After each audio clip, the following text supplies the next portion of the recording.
Oi, oi, oi, oi, oi.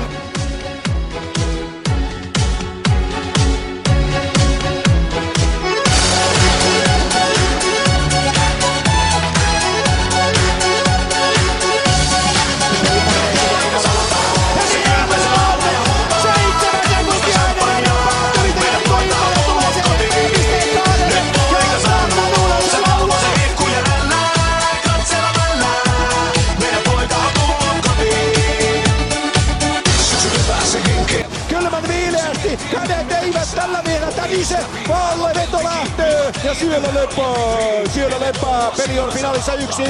Varmuutta uudesta kodista, muutama kuukausi täytyy se skarpata, kunnes on tullut sen aika Julia. Nyt poika sanoo, se kylpee se laulaa ja huutaa, kannusta champagnea, meidän poika on tullut. Perään ja Pihlström tulee röyhkeästi esiin ja Pihlström loistava syöttö! Petteri Nokelainen iskee Pihlströmin loistopassista 2-1! Oi, oi, oi, oi, oi, oi! Vielä viimeisiin tosikoitoksiin, ymmärlevoton junen päästäkin, vaikka vuosittain ystävät naamat. Olipa makoisa alku, Pihlströmin jalat käyvät siinä kuin sillä kuuluisella entisellä sinisellä bussilla. Nyt poika sanoo, se kylpee se laulaa ja huutaa, kannusta champagnea, meidän poika on tullut kotiin. Nyt poika sanoo, se valvoo se liikkuu ja rällää, katselemalla, meidän poika on tullut kotiin. Nyt poika sanoo, se kylpee se laulaa ja huutaa, kannusta champagnea, meidän poika on tullut kotiin. Poika saunoo, biisin nimi ja se soi tää nyt. Varmasti ja poika varmaan tänään saunoo, kuvaile vähän tunteita. Kiekko sieltä väillä ja voimalla ja Suomi panee painetta sinne ja sitten on kiekko maalista! Kiekko maalista!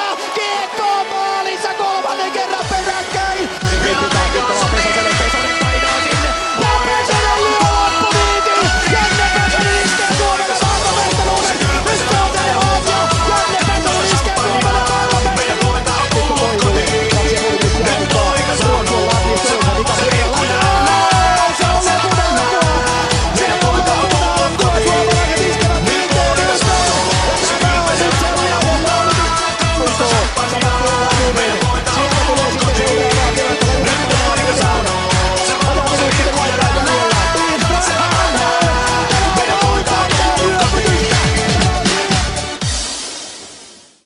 Mitä tää